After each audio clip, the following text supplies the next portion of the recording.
Sandman Nation, welcome. This is the St. Louis Syndicate. I'm Nate. He's Brandon. We're here to talk about college football.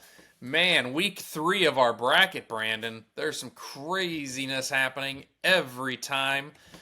Let's take a quick look at the polls, see where we're at. You can take a look over on the left. You can see where we were last week. And on the right, you can see Georgia's bounced back in, up from being out of it, the first out, back into the mix. We'll take a look at the bracket here Yeah. in just a minute. BYU fell 8 spots. Technically, though, they still have a spot, so we'll talk about those in just a minute. And kind of our splash watches there at Colorado and Clemson. Both of them have a shot to control their destiny as they go in, with Clemson jumping up 3, Colorado jumping up 1. These are teams that are fun to watch as we get just a little bit closer. Here's the bracket as we see it today. Some good stuff going on. Probably the most interesting is to see a 12th ranked Boise State team sitting in the 4 hole. What do you think of that? Well, you got to have some fun with these brackets. You can't just make them straight away and just, let everybody fire off. Like you got to set up some uh matchups and taking a team that is, at least it's Boise State, right? Okay. That we've had this with them. They were kind of that team that like broke through the wall in the last decade and went like, yeah, we're not in the SEC, we're not in the Big Ten, but like we can hang with some people. It would be nice to see them up in the top four if they could kind of figure this out and keep the run going. Yeah, so here's the question. Do you think Oklahoma's wishing they would have stayed in the Big 12? Um, I I mean, look at what the hell is going on in the SEC. These teams are just beating up on each other to the point where we have 4 of our top 5 teams are Big Ten schools. Now I know all the Big Ten guys, my buddy Ryan, these all the Erics and the now the Bills and everybody who's got these new Big Ten fancy motorcycles sure. you're riding around on. I just, it's like, oh, look, we're all in the top 5 now, but they're not beating up on each other the way the SEC is. So I'm an Well, SEC apologist, right? So that's a little bit of a problem that I've got. But I'm looking at this and I'm going, seriously, who are you going to take, right? Who do you want to put Old Miss against Georgia or Old Miss against Penn State any day of the week? Georgia against I don't know, pick any Big Ten school any day of the week. And I hate kind of seeing how this is lining out. well, right now we got two of them that are aimed at each other this week. Yeah, absolutely. And then we go to a conference championship game Yeah. and, you know, they're signaling like, hey, we're not going to penalize people. Like, it's still going to affect people's brains. It has You to. know, they can try to go like, it doesn't matter, but like, there's going to be some effects. Whoever takes off and runs away with the SEC is going to get pushed higher up this number. Like, there's unfortunately, it seems like Oregon is going to be untouchable after I took them to be the exact opposite and completely get blocked out of this altogether. Um, it seems like they are going to be the 1 seed because I don't know who's going to be able to show up and beat them. Uh, but the other three teams seems like they're going to kind of fire on each other a little bit. So They will. that A should little. open up some space and it should help your team, right? We got Army Notre Dame up here in the top right hand corner this week, and all they got to do is get through this, and if they can do it with some flying colors, um, They should be locked up, right? they I guess they can't get in the top four, right? Nope. But they can be number five, when it comes down to it, and get the best, first weekend matchup that's possible. Yeah. And I think that they probably will do that. I think there's a lot of arguments out there. And as much as I enjoy Notre Dame, and man, it's a great place to go watch a football game, and I've followed them for years, they don't have a lot of great wins this year, in my opinion. Is Navy a good win? Maybe. Is Army a good win? Maybe. Is Northern Illinois a good loss? No. Like I just I, it begs to question, why are they ranked so high? I like seeing them in here, and they're always going to be part of the mix just because of who they are. But um, are they better than Tennessee? I'd like to see that game um, for sure. I think that'd be very telling. Yeah, I've watched a decent number of their games. They seem like they are a well put together, serious team. Like, there's been games or years in the past where they have just mowed through their schedule, gotten a high ranking, got into, a bowl game or the playoff or whatever, and then just got rocked Yeah. because they were kind of floating on the name and, Well, being that a year huge draw. Manti Te'o was a senior, and they got to the national championship Yeah, game, and Alabama just stepped on them like the head just of a snake. jumped them. Yeah, and I I don't feel like that's this year. And look, when you come, look back and they got Texas A&M early, they got Louisville early, not like juggernaut teams, but No. beating ranked teams out there. Um, I think this is a big game. Yeah. We kind of, you know, couple weeks back when Army and Navy hadn't either one went to Notre Dame yet. They were both undefeated, and it was kind of one of those things of going like, hey, maybe we're gonna have service academy chaos at the top of this bracket going on that has kind of cooled to a certain degree, but like this is a serious game. Like this, Army is going to go in there going, this is our shot to like push our way towards the Yeah. top 12 and have an undefeated season. So regardless of like the real core numbers that you look at when you relate the two of them, if you can stand up against that and go, yeah, I know you're 2 games away from being undefeated. We're going to stop you, and especially if they do it in high flying fashion, like that's a serious win to do in your own house. Absolutely. It's a tremendous win if they can make that happen. So we'll see. I think that's going to be interesting, and part of the fun of this is actually seeing Army go in and beat Notre Dame. I don't think they will. I think Notre Dame's too buttoned up, to your point. But Yeah, honestly, how fun would it be to see a service academy come in there and kind of it's knock going to be them? awesome. That'd be awesome.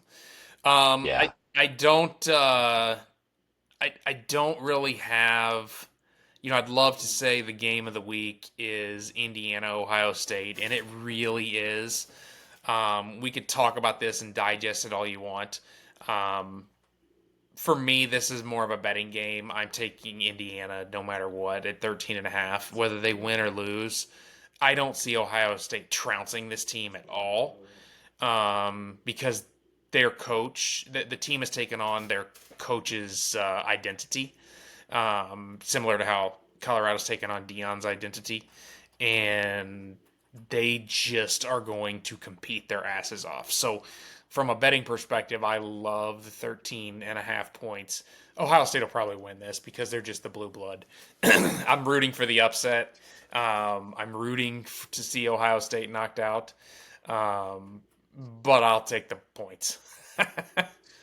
yeah, I'm taking the emotional hedge side of this. That like I would love to see Indiana figure this out or even have like a close loss, but it feels like one of those situations where the numbers don't really support it. Like the history of college football doesn't really support it.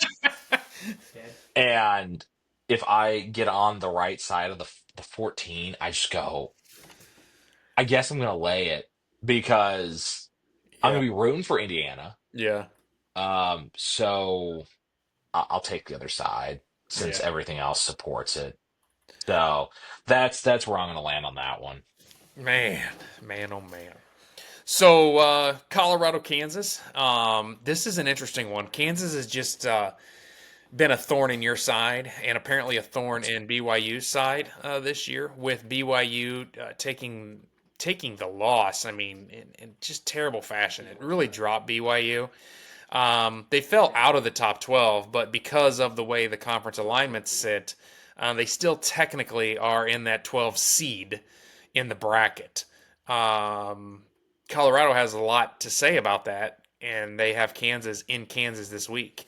Is Shadora and Primetime going to continue to audition for the Dallas Cowboys and dominate some Kansas Jayhawks, or are we going to go with that? What do you call it? Basketball team playing on a soccer field and a Yeah, snowstorm I or think that something? they are still hanging out. I don't know if this one is going to be played. I know they're playing some of them at the soccer stadium and some of them at um, the Chiefs Stadium. Yeah. Name is escaping me right this second, but um, I think Colorado just keeps moving. I think you knock Iowa State out of the top 25, you ruin BYU's magical season, and uh and then you have Colorado come to town, and three in a row when you're 4-6 seems like a stretch. And this is a short line, so I don't. At three, maybe you take it. Maybe you can slip by with a push or some sort of weird something, but it just seems like Colorado's going to go in there and they're going to do what they need to do on offense, and I don't know that Kansas's defense can keep up with that, even if they can kind of put a little bit of pressure on Colorado's defense. Um, I think they, you know, put Kansas back where their record says they should be. Oh yeah, absolutely. And I actually kind of tend to agree with this. I think I would be on Colorado for the betting side. I think they'll cover this. Road favorite. I never really a fan of home dogs, but a road favorite here makes a lot of sense in terms of Colorado. BYU, Arizona State. BYU's scrambling a little bit. Arizona State just popped in, or has recently been in the 25. Any thoughts on this matchup? Or I mean, BYU really to stay relevant at this point has to continue just to win everything out. Yeah, they no margin of error really here. But Arizona State has been. It was interesting. Early on in the season, I heard some whispers from a couple of different people about like, oh, here they come. And it took a couple of weeks for them to really get rolling. I I'm gonna be on Arizona State's side. I think maybe, Kansas opened a floodgate that some other people can run through. Um, but uh, I think that that's just the way to tackle this is especially if you can get the three. I know it's kind of been hovering back and forth between the 3 and the 3.5. Um, I don't necessarily want to lay 3.5 No. with, a Western football team, um, but if you get the three, it seems reasonable to take a flyer on that. I totally agree with that analogy. Old Miss in Florida. Old Miss is in the mix right now. They would be playing Indiana. We know this is going to change again based on what we just talked about with Indiana and Ohio State. But Old Miss has Florida, and Florida's been wrecking some havoc on some teams, just causing problems for people. Um, at the same time, I think Old Miss has kind of picked up. They kind of went through a midseason lull, right? They started off strong, had a couple of hiccups mid-season, but then just in the last couple of weeks have kind of regained some confidence and some traction. Um, I kind of see Old Miss taking care of business here, but anytime you go into the swamp, you know that there's going to be challenges, and Florida's been punching people in the mouth. And 10.5 is a lot of points. Hmm. Like, I like Ole Miss, and I like Ole Miss long term. I can't imagine they lose here. I think they have a shot of, making the plays they need to make, fighting their way, and staying. in the bracket, um, and then putting some pressure on somebody. Um, that 10.5 just it seems like it should be more like 8.5, Seven and a half. something around there. That So kind of in between the 7 and 10. Um, so we'll see. Maybe they just go down there and just run it up on them. But it's hard to do in the yeah, the swamp. way that they played LSU, it seems like they have the capacity to meet people at the peak. Yeah. I mean, boy, wouldn't it be their season? They're not going to make it in, but wouldn't it be a coup for them to take out LSU and Ole Miss in back-to-back weeks? Yeah, no, that'd be a real feather in the cap when you're having a season like they're having, Well, to and be for able to get recruiting, in there and just cause problems I mean, think about that, right? For recruiting, what that looked like for Florida, they'll be like, for look, sure. yeah, we were not in the college football playoff, but we took two teams out that were planning on it. Come play with us. We're building here. You can hear that pitch Right, going on in the living rooms and those kids in without Florida a and doubt. Alabama. Man, just craziness. So, all right. Well, hey, that is your college football playoff preview. I'm Nate. He's Brandon. Good luck with your plays this week, guys. Cheers.